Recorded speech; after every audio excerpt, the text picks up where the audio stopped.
Hello, welcome back everyone. I hope that you feel ready for our final panel session of the morning. On this panel, we'll be discussing the subject of intelligent transport systems. Now in the UK, intelligent transport systems, ITS, is not something new as it has been around since the 1970s. What is new though is the application of sensing, analysis control and communications technologies to ground transportation in order to improve safety, mobility, and efficiency using modern communication tools. Now, ITS includes a wide range of applications that process and share information to ease congestion, improve traffic management, minimize environmental impact, and increase the benefits of transportation to commercial users and also the public in general. Now, this includes vehicle to vehicle, V2V, and vehicle to infrastructure, V2I. This is the technology that incorporates both wireless and wireline communications-based information and electronics technologies. So there's lots to talk about today. Joining us for this conversation, we have Darren Capes, who is Intelligent Transport Systems at the Department for Transport, Vivi Mikolaki, who is Head of Intelligent Transport System and Mobility for National Highways, and Henry Che, who is Director of New Mobility Technologies, Connected Places, CATAPULT. Welcome to you all. Just a reminder, please do send in your questions via the Q&A box on your screen. And as always, I'll try and get as many of those questions to our panelists throughout our discussion. So just to kick off, it's always great to hear in your own words what you do and a little bit about yourself. So should we start with you, Darren? Yes, thank you, Geeta. So yes, I'm Darren Capes, as Geeta just said. I'm Intelligent Transport Systems Policy Lead at Department for Transport, and I'm also Vice President of the Institute of Highway Engineers and a Fellow of the Institute of Engineering and Technology. So transport and technology is quite a passion of mine, really. And my role at DFT is around thinking about how emerging technologies will change the way that we deliver transport. Now, the thing about technology is it's never really about technology. It's about delivering policy aims. It's about doing what society wants us to do with transport.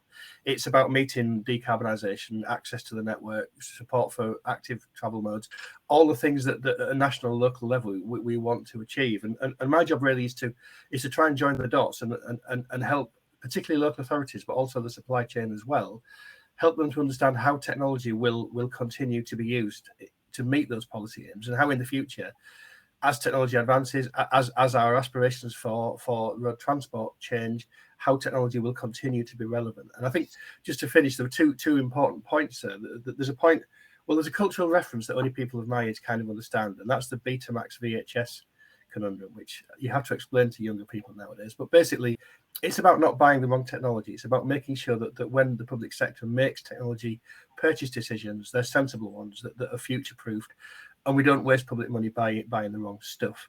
The second point is about the public sector can only buy what industry sells. So there's an important thing here about ensuring that we're communicating with industry, that people's R&D pipelines, people's understanding of future technology is the same, is aligned with what the public sector wants. Because, as I say, we can only buy what people sell. It's important to support UK industry, important to support the marketplace, that the right things are being made for us to buy to deliver policy objectives. That's brilliant. Thank you, Darren. Really great introduction there to your priorities as well. Vivi, what about you? What do you do at National Highways? Thank you, Geeta. To your introduction, I'm heading up the Intelligent Transport Systems and Mobility Group at National Highways.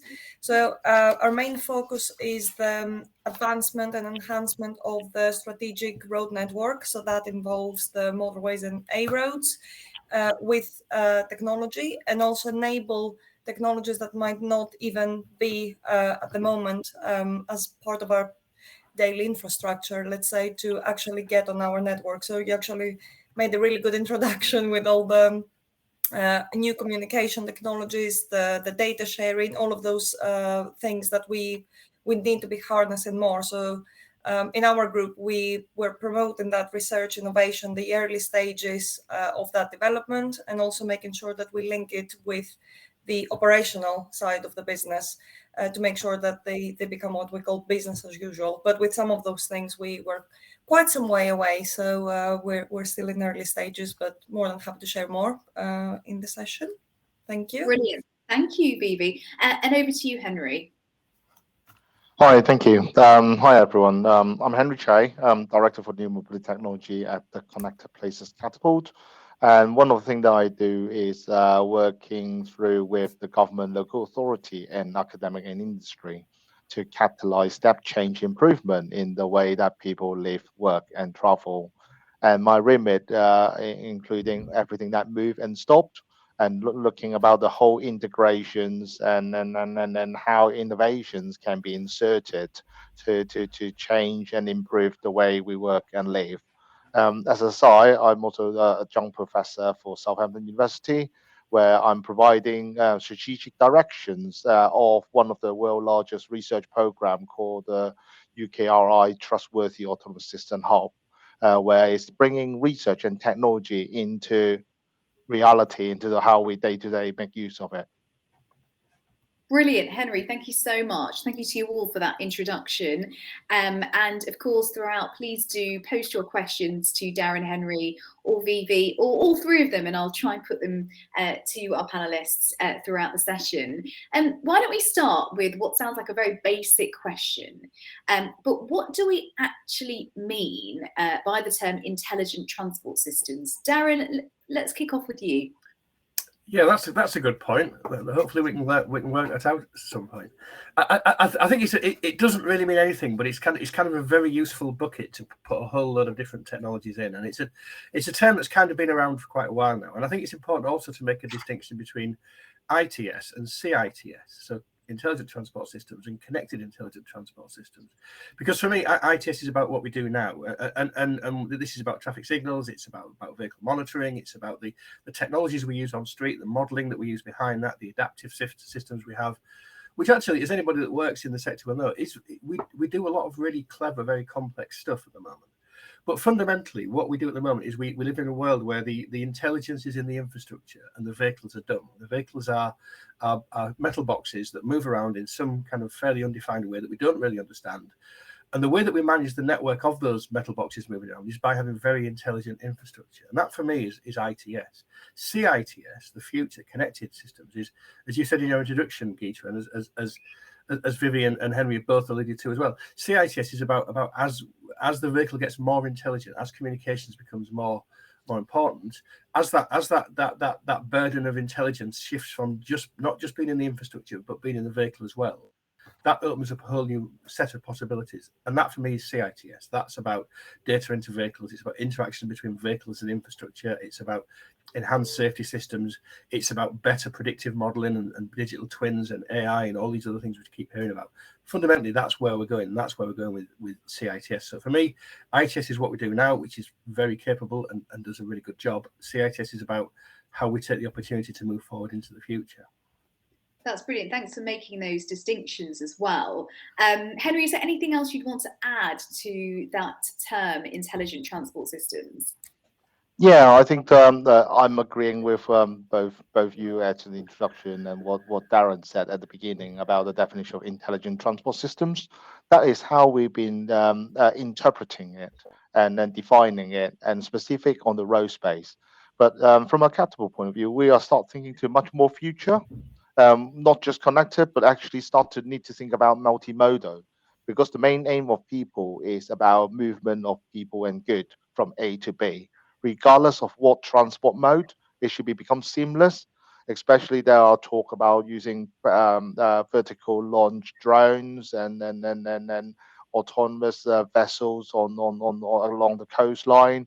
And actually, I think we need to start thinking further when we think about connectivity and intelligence. Is about all different mode, how to support people to get to A from B seamlessly. Brilliant. Thank you, Henry. Vivi, is there anything you'd like to add? Yeah, I agree with all the points, of course. So for us, ITS in National Highways has been around for a while, and we have some really, really well-established technologies on the network to, for example, manage congestion. I'm sure you've all come across all these lovely variable message signs, for example, on the motorway network. So all of those things exist. For us now, the question is how we can move away from that roadside infrastructure. What is the point where we can actually say, we stop installing, and we've seen other countries making those decisions. We might not be quite there yet, but that's a question we'll have to answer. So that's the area in which ITS grows also within national highways. What is the tipping point where we can actually say we don't need to rely on heavy roadside infrastructure, but we can actually have that direct communication with the vehicle or the customer? And the other side, so as I said, apart from ITS, our group also looks after mobility, and that's not just within the group, it's an area that grows within national highways. So to Henry's point, it is about moving people and goods, and we start exploring those opportunities to link better with the rest of the road network and also other modes of transport, which is a relatively new concept, I would say, for national highways. But we're in the process of also defining what we are going to deliver between 25 and 2030, our third road investment period.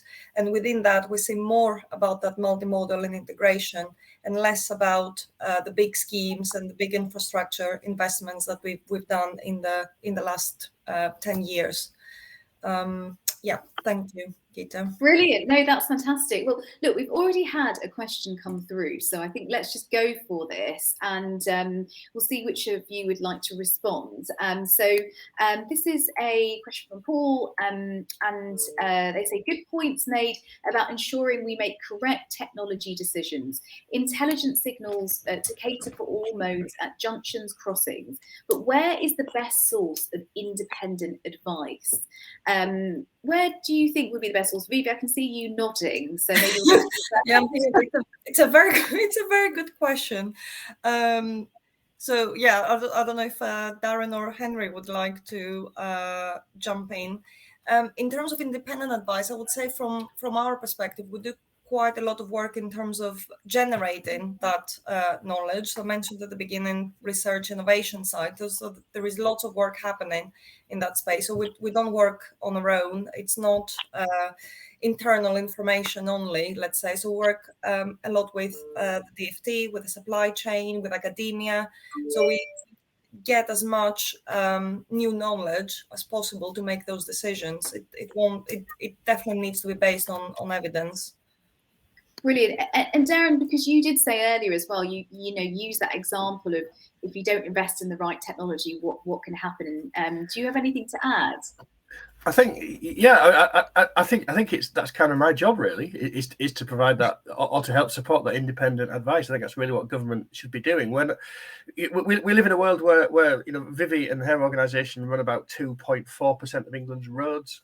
We have obviously a close relationship with them. The remainder of England's roads, the other 97 and a bit percent, are run by one of 155 different local authorities that we have very little control over. They make their own decisions. National highways make their own decisions about what technology they buy and how they use it and how they operate it, and that's how it should be. But government's role is to make sure that people are doing that in a sensible way. And our role is to be that provider of independent advice and independent guidance to allow people to make good investment decisions. So one of the things we do, one of the things I do at the DFT is I run something called the Transport Technology Forum. And the Transport Technology Forum, the TTF, is about being that big space that we can all come together in and have non-partisan, non-commercial discussions about good best practice, about sharing learning, about understanding what we should be doing to ensure that technology moves forward in a sensible way. And from that, we can do the bits of that government need to do. And there are lots of parts of this debate about technology that government doesn't need to intervene in. We don't need to be intervening in what people spend their money on and the commercial decisions they make. Government needs to intervene around setting standards, around ensuring the right interoperability is in place, around ensuring the right guidance is in place, and the right guidance around cyber and procurement and all the other issues around that. If we get that platform right, if we get that landscape of guidance right, then people can go off and make the commercial decisions that work for them and deliver the technology that they need without being interfered by government, but do it in a way that they're confident that they're working in a reasonably safe environment. And that's very much what DFT does. And I think just a final point really to maybe segue neatly into Henry is we as part of that we've just published a very important, very valuable piece of guidance called the Manual for Smart Streets, and this is very much about how we deliver digital infrastructure in the public space. So for many years, the government's produced something called a Manual for Streets, and that's a guide that many of you on this session may have heard of, which is about what good practice for delivering public realm looks like. How do we design streets and streetscapes and city centres, and how do you do that? It doesn't tell you in detail, but it guides you in the right direction. The Manual for Smart Streets is aiming to do the same thing for providing digital services. How do you do that in a way that works well, that's safe, that provides efficiency and effective services, but still allows you to make your own decisions about exactly how you use technology? And that's exactly what government is really there to do. And that piece of guidance was actually written by the Connected Places CATAPULT for us. So, Henry, I don't know if you want to say anything else about that, or something completely different, maybe. No, I was going to add this almost. Yeah, you talk about the Manual for Smart Street. I would encourage everyone to look at it. It's basically a lot of effort rather than just providing you a standard protocol and standard. It's actually start to draw into like what the use cases and applications of technology. I mean, when people say about funding for technology, I think it's need to go through the use cases of how it's being used. Who is independent, that depends on the scenario, whether we are talking about V2I, V2X, and that's almost changed the way of discussing of who is the authority. And that is so important to understand that use cases, and also the guidance that being supported and driven by the government side. I think from the other angle as well, we need to think about the technology developer side. Is need to be much more responsible and understanding the applications rather than just pushing out the technology for technology's sake. I mean, everyone talk about AI, digital twins, but what is the context for it? And I'm quite glad that the government this morning have announced another program, which is £31 million called Responsible AI. Rather than talking about research for the AI sake, is actually look at how responsible application and use of it, and then I'm part of that as well. Brilliant. Thank you so much. And thank you for that question. Please do keep them coming in, and I'll try and read as many as I can. Vivi, can I ask you, in terms of emerging technologies, what are the barriers and opportunities? I think a key one, as we've all touched on, is the speed at which it develops at the moment. And I would see it get as two competing forces in a way. So we have the technology suppliers and developers and providers that do move at a really, really fast pace. I'm not sure if I'm frozen. I hope I'm not. Can you still hear me? Vivi, we can hear you, so carry on for now. Okay, that's fine. I think I'm frozen. Oh, actually, maybe. So, on the other hand, though, it's about how to bring those technologies. Oh, can you hear me all right? Yeah, do you know what, Vivi? I'll let you catch up, and let me go to Darren, and we'll come back to you. Let's do that. Darren, how will traditional technologies change as vehicles change? I know we're sort of talking about the two differentials of, intelligent transport systems and connected transport systems. How will they change? Quite slowly, I think. I don't think there ever comes a point where we suddenly move forward massively into new technology, because I think there is clearly too much invested in the existing infrastructure. That will need to change slowly. The vehicle fleet only the average age of vehicles in the UK is about 8 years. I think the vehicle fleet changes quite slowly. I think that there is a real challenge about very, as I think Vivi was trying to say before she froze there, about very fast moving technology companies, and increasingly as we see more SMEs in this space, that's speeding up even more, and a very slow moving public sector, and rightly slow moving, because spending public money, we need to do it in a very deliberate, very careful way. So I think the challenge for now and forever really will be how we integrate new technologies into existing systems, and how we make sure that we make the best of technology where we can, but understand that has to work in a very, very heavily regulated, very heavily invested environment that isn't going to change quickly. And I think I do have a slight problem with some people who talk about the coming of autonomous vehicles, and how that will, there will be this change, and we will all start driving around in self-driving nuclear-powered pods or whatever the future is sold to us. And I don't think it'll ever be like that, because we will never have that massive refresh of the network. We will always live in a slowly evolving network of existing technologies and new technologies, and that is as engineers, that's a harder place to work, but it's where we are, and it's where we will always be. And I think the public sector needs to realize that. It needs to realize how it can introduce new technology successfully into that environment, and the private sector also needs to realize that that's the world we live in, and it isn't useful to promote very advanced, very different ways of working that require us to throw away everything we do to start again, because that's just not what we can buy. That's just not the world we live in. And I think we all need to accept that truth, that it will be a continual slow evolution of old technologies giving way to new technologies within an ongoing environment. Yeah, brilliant. Thank you, Darren. Trying to go back to you, Vivi, let's see if we can pick you up, because it's sort of the same theme really about emerging technologies. Darren's saying it's going to be a slow evolution. What do you see as the barriers and opportunities?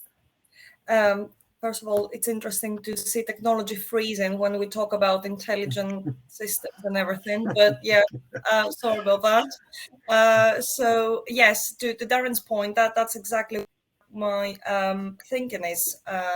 Also that from an operator's perspective, it's hard for us to actually bring those technologies in at the pace that they're being developed, and it's rather than a revolution for the transport sector. I totally agree with that. We keep getting the question as to when we'll have autonomous vehicles on highways, for example. I don't think anyone really knows the answer. It's more about understanding what we can do to enable that. So definitely it is an opportunity, safety point of view, sustainability point of view, improve how people move, potentially change behaviors. So all of those opportunities are there. In terms of how we adopt them, though, that might be a bit of a slower process, and we'll have to cope, I suppose, with that mixed environment where we'll have older technologies, older vehicles, customers that are not necessarily that familiar with those new technologies. So there is also the inclusiveness question that comes into it. And of course, the new technologies that will inevitably be on the network. So that it's that mixed transition period that I think is the biggest challenge. Yeah, thank you so much, Vivi. And yeah, it's a little bit creepy that happened as we were talking about emerging technologies. Henry, in terms of intelligent transport systems, how do you think they might improve our quality of life? With efficiency, decarbonisation, even the cost of running roads and highways? I mean, as Darren's, if we start moving to the CITS and then getting more connected, and then start to making use of the data between different systems and provide information and intelligence in the way to prepare and planning how people make use of the transport system to get A to B. And then that some of it will be able to optimize to how the system works. Wouldn't it be great that when you see an empty road, the traffic light will go green rather than red to stop you, then stay there, and then just start creating the traffic unnecessary. And also another thing is about that will help to improve the air quality by optimizations. And further, that I think the transport system need to think about preparing the latest technology that is coming. And I think that while Darren's saying about the infrastructure will go more slowly, but some of the stuff is how we prepare much earlier. I mean, connected autonomous vehicles, there's still a lot need to be adapted. But for example, the policy have not really catch up yet. At the moment, you still have to have a safety driver inside vehicles before we can in operations. And also we need to think about the public perceptions. So at the moment, CCAF is doing quite a bit of work for next 2 years to try to address the regulations and also public perceptions. And the other side, that I'm just going to the next session that got Alan in my team talking about hydrogens. We know the hydrogen vehicle is coming, but how do we start preparing the infrastructure to get ready of these emerging technology that will become in place?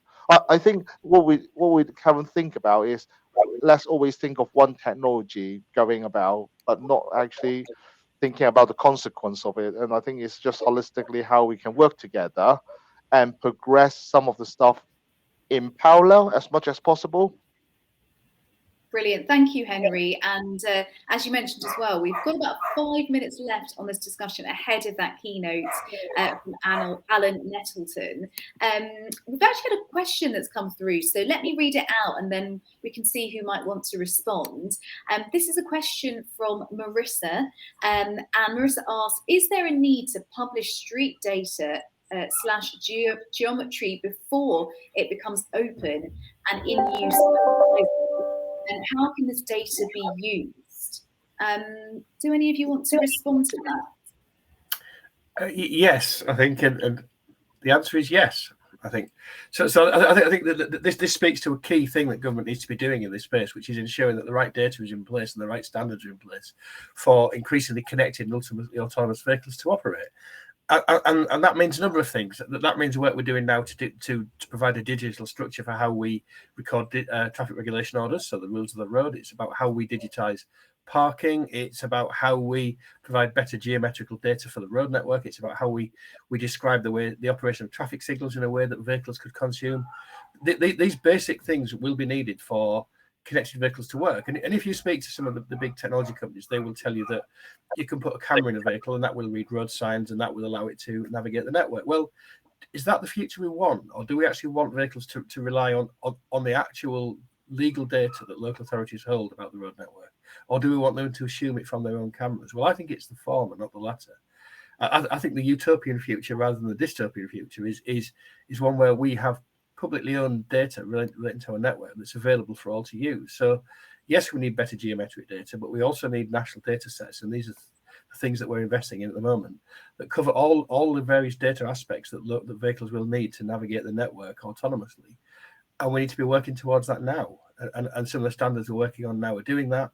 We are working in DFT. We are talking to Ordnance Survey about how the data about the network that they currently produce should be enhanced and can move into this space. But I think this is a key job of government, is to make sure that this all exists, so that again we get a future where we are kind of, as road operators, we are kind of in charge of our own destiny. We're not leaving it to the likes of Google and TomTom to decide it for us. Brilliant. Thank you so much for answering that, Darren. I hope that helped you there, Marissa. So we've only got a couple of minutes left. So I thought I did this in the previous session. In a way, it's quite good to end on a sense of the future and what you're, I guess, looking forward to or most excited about when it comes to the possibilities around intelligent transport systems. Vivi, what would that be for you? What would excite me the most? I think it's the whole sector that excites me, to be honest. We are living in changing times, that's for sure. And some of those things are not necessarily fully in our control. I think that's probably a big shift for the transport sector. We have been quite a lot in control of what we deploy, all the technologies that I mentioned at the beginning, the traditional ones, let's say, that we have. This has been fully in national highways or the predecessors' hands to design, but we're not there at the moment, and there are so many factors coming in and so many other influences that we need to be taken into consideration. And in fact, as a sector, I think we need to be a bit more flexible in terms of reaching out to other industries and other capabilities, because it's not just about us. So I think that's what excites me the most. It's the change that is happening and us being part of that and influencing it. Brilliant. Thank you, Vivi. And I love that you were just like, everything excites me. Yeah. Someone who obviously really likes their job. Final words from you, Darren. Yeah, I would agree. I think that there's so much opportunity here, and there's so much that can change. And I think, I've been involved in local transport now for nearly 35 years, and I think the next 5 years are going to see more change than the last 35 have. And I think that's going to be a fantastic ride. It's going to be a fantastic thing to be involved in. And I think none of us know what the future is going to look like, but as engineers and policymakers, it will be a really exciting ride getting there. Brilliant. And Henry? Oh, I'm excited everything that we are doing in future transport, but in the IT aspect, that I'm really excited. For the last couple of years, been working with Department of Transport and all the local authority on developing the manual for smart street. I think it's a revolution that how we change the way we rather than just thinking about the pothole or the traffic light that have problem with that we are replacing and fixing it, but thinking about how we can procure new technology in the future. So I can't stress that everyone should be looking at the manual for Smart Street and come back to us about how you're using it and how we can develop and help us to move forward. Brilliant. And I think that manual for Smart Street, you just posted that, haven't you, in the live chat, a link to it. So yes. Thank you for that. Because it just means that if anyone is interested, they can have a look. So it's in the live chat at the moment. Well, thank you. We've run out of time. Thank you so much to Darren, Henry and Vivi for sharing their insights and clearly enthusiasm as well for the future of intelligent transport systems. Thank you so much. And we're going to be moving over now to our next keynote of the day. Before we meet him, just a few words about Alan Nettleton, who is the lead systems engineer for Connected Places CATAPULT. Now, Alan is a transport planning professional and chartered engineer. Prior to joining CATAPULT in 2014, he worked on a wide range of transport planning projects for over 11 years. He's a keen advocate of investing in technology and infrastructure that reduces the environmental impact of transport and is leading CATAPULT projects relating to road-based transport decarbonisation, including the Zero Emission Road Freight Demonstrator Programme. He was the primary author of CATAPULT's published report on creating an excellent electric vehicle user experience. So without further ado, let me introduce onto our virtual stage our keynote speaker, Alan. Over to you. Thank you, Geeta, and thank you all the last speakers. What an interesting session that was, and I too am very excited for the future. So yes, as Geeta says, I'm in the New Mobility Technologies team at the Connected Places CATAPULT, which is actually led by my director, Henry Che, who was in the previous session. And I'm going to be talking to you today about zero-emission heavy goods vehicles. So I'll be touching on the journey we've been on with the Department for Transport over the last few years, where we are now, and where I think we're heading. Next slide, please. So just a note about the CATAPULT network for those who are unfamiliar with us. The network as a whole was established by Innovate UK to provide a world-leading centres that support businesses in transforming great ideas into valuable products and services. So as a network, we're all about providing access to expertise and facilities to enable organisations to test, demonstrate and improve their ideas. We try to foster collaborations between industry, government, research organisations, academia and many others. So there are currently 9 CATAPULT centres with over 40 locations across the UK. So the Connected Places CATAPULT is shown in green with our offices in Milton Keynes and in London, Farringdon in London. So next slide, please. So Connected Places CATAPULT is the UK's innovation accelerator for cities, transport and places. Our 3 interventions are shown on the right: to connect the market, to spark new possibilities and to accelerate commercialisation. So one of the key imperatives is to spark innovation in net zero technologies and help to scale these. Next slide, please. So onto heavy goods vehicles. Heavy goods vehicles, they're vital to industry. They represent the backbone of trade and commerce across the world. You know, if the COVID lockdown taught us anything, it's probably how much we rely on our HGV drivers to ensure we have, you know, access to food, medicines and goods of all kind. And the vast majority of goods are moved by road. I think we can and we should be encouraging modal shift, which might include switching to rail, cargo bikes, water, or even innovative new solutions. But there are estimated to be 6.2 million medium and heavy commercial vehicles on the roads in the EU, 600,000 in the UK. They provide a vital point-to-point logistics solution. So even after doing everything in terms of modal shift, we'll still need large numbers of trucks. And we need to make them as environmentally friendly as possible, both in the near term and in the longer term. Next slide, please. In the UK, sorry, I think we should be moving on to the next slide from here. Yep, slight delay. In the UK, transport is the largest contributor to the UK domestic greenhouse gas emissions, responsible for 27% in 2019. significant proportion of those transport emissions come from HGVs, some 16%. And we also know that they produce a lot of harmful tailpipe emissions. They're loud, they're noisy, they rattle our houses as they drive past. The faster we can move in this space, the better. Next slide, please. So a brief history. CPC, or Connected Places Catapult, started investigating the opportunities for hydrogen transport back in 2018, our particular projects. In 2019, we issued a report titled Hydrogen for Smarter Mobility, which contained initial recommendations and included a tentative plan as to how to roll out large-scale demonstration projects involving hydrogen fuel cell powered heavy goods vehicles and hydrogen refueling stations. Next slide, please. The report was well received, but the Department for Transport was keen for us to take a look beyond just hydrogen. So in the following financial year, we produced what we called the Transition to Zero Emission Transport, or TRANSET, strategic framework. So this project developed a matrix for where to focus our attention, and you'll see that the road freight rows of the table include a number of different technology options. So next slide, please.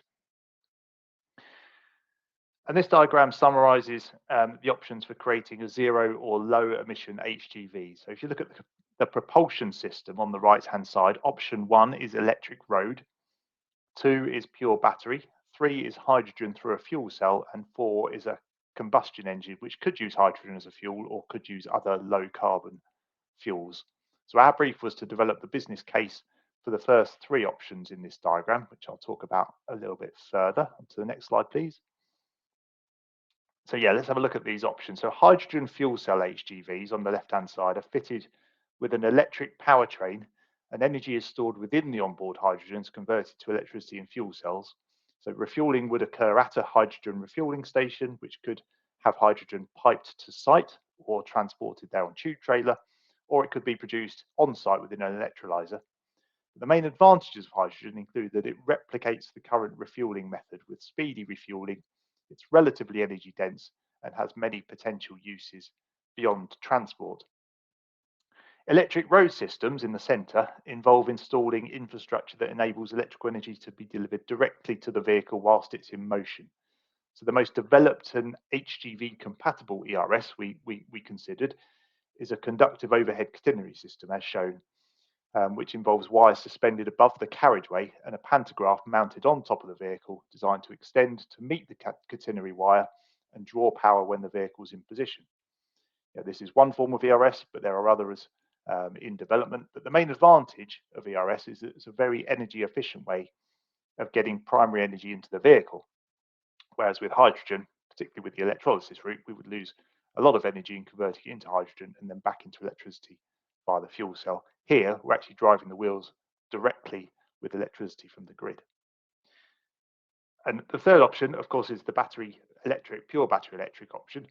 And batteries can be charged at depots or at public charging stations, either with a standard tethered connection or could use a pantograph. And some buses use pantographs to charge their batteries in sort of a static setting.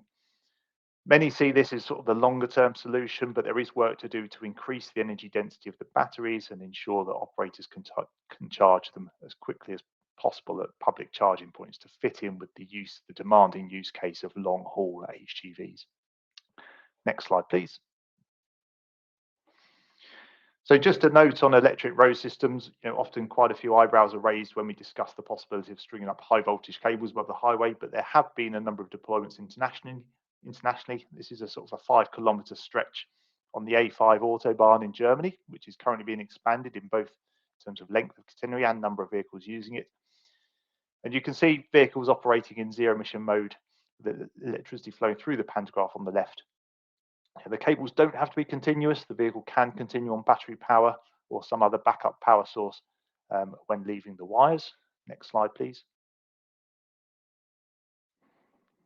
Apologies, I think I've gone one behind on my slide deck, but that's the image of the pantograph system in Germany, as you can see there. So if we move on to the next slide, please. So yes, these diagrams are indicative, but they just try to just back one. That's the one. Yep.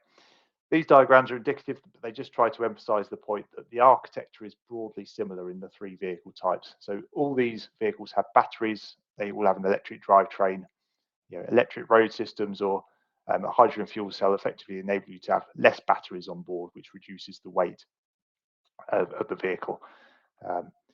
And it just shows, this diagram also just shows the challenge in packaging all of this extra kit onto the tractor unit of a heavy goods vehicles.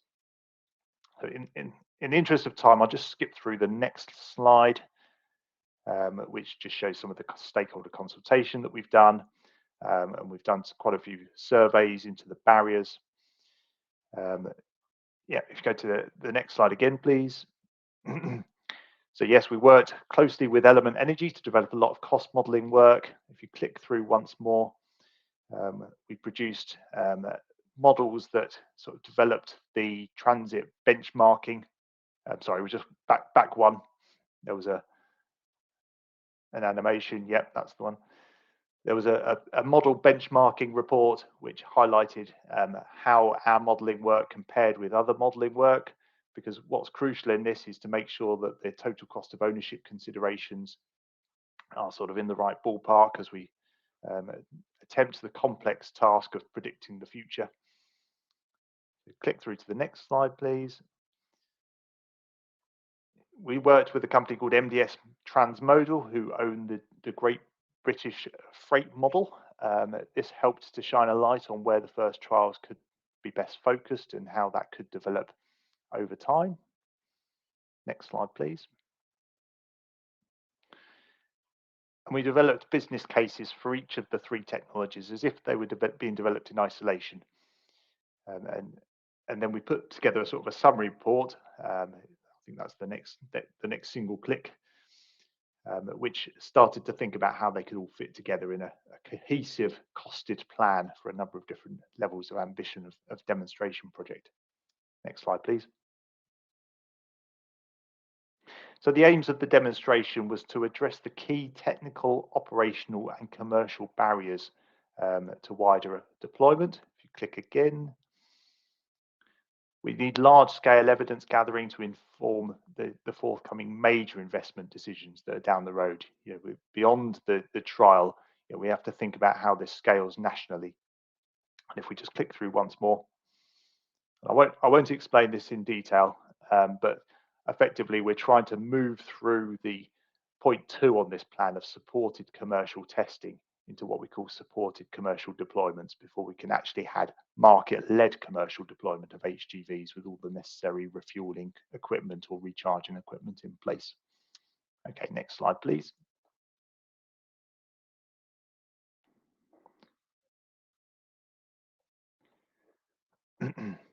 So the demonstrator components, as you can see on the slide, effectively we advocated for deployment of supporting infrastructure, acquisition of zero-emission 40-plus ton articulated HGVs to ensure that we are showing what can be done at the highest end, the most problematic area of zero-emission HGVs, and crucially enabling fleet operators to use the vehicle in real-world operations so that we can work out what we don't know about how they will operate in the real world. Next slide, please. The demonstration will help to establish UK supply chains, which is absolutely critical, stimulate development and production of zero-emission HGV technology for the UK, enable UK-based expertise to flourish. This is as much about establishing the skills and expertise as it is about manufacturing equipment, and of course there'll be export potential off the back of this. Next slide, please. So just a bit about the timescales and why this is so urgent. So to get to 2050, where all or substantially all of our long-haul HGVs on the road need to be net zero compliant, by 2040, we think we need to effectively end the sale of non-net zero HGVs to enable the fleets to replenish. And by that stage, we'll need full nationwide coverage of the refueling infrastructure for the vehicle technologies. So to get to there, we think coming back 10 years, by 2030, we need to be well underway with a commercial competitive market for the relevant net zero technologies, with all of the evidence in place. So by 2025, we put this together a couple of years ago, but by 2025, we were saying that we need commercial demonstrations up and running of the relevant technologies and the infrastructure to enable the decisions to be made on which vehicle technology to develop at scale, which infrastructure is needed where, and prove to commercial operators that these are fit for purpose. Next slide, please. So we were delighted to see that with the publication of the 10-point plan, the first tranche of funding was secured. So £20 million was put into the first year of activities. Next slide, please. So the funding enabled 74 organisations to take part in work in that financial year, funded by Innovate UK into those work streams as shown. Next slide again, please. So outputs from those work streams are available in the form of a webinar link shown, and there is also examples include the battery electric truck trial portal, which is provided by Cenex, which is a very useful online resource, providing information, guidance, tools, and studies from that particular work. Next slide, please. And following on from that, we were obviously delighted to see that further 200 million was secured for the larger demonstration program. Next slide, please. So those competition processes concluded last year. We are eagerly awaiting an announcement of the winners that will be taking this forward, and that's coming, as I say, very soon this year. Next slide, please. So just wrapping up, we recently hosted our Decarbonisation of Transport Summit at our Farringdon office, and we went into a lot more detail. There's summaries of what was discussed on our website if you want to find out a little bit more. Next slide, please. And we at the CATAPULT are currently continuing to work with DFT and with stakeholders into these areas. So safety and security of the vehicles and infrastructure, standards where we're working closely with BSI. We're thinking about the planning and regulatory barriers, thinking about that larger scale rollout to get us into the 2030s and how we can help to address those planning barriers. This is not just for the demonstrations, but as I say, this is for the wider scale up that will need to follow from the demonstrations. And we're also helping to UK organisations to think about and exploit the export potential of the work and how to crowd in further investment into this space, further private sector investment. And that's the end of my presentation. So I hope that was useful. Thank you. Thank you so much, Alan. That was more than useful. It was a fantastic keynote and so much for us all to take away and think about over our lunch break, which is what we're going to be going to next. Now, we will be back at 2 p.m. with our next panel discussion, which is on decarbonisation. But until then, hope you enjoy your lunch break and we will see you again at 2 o'clock. Thank you.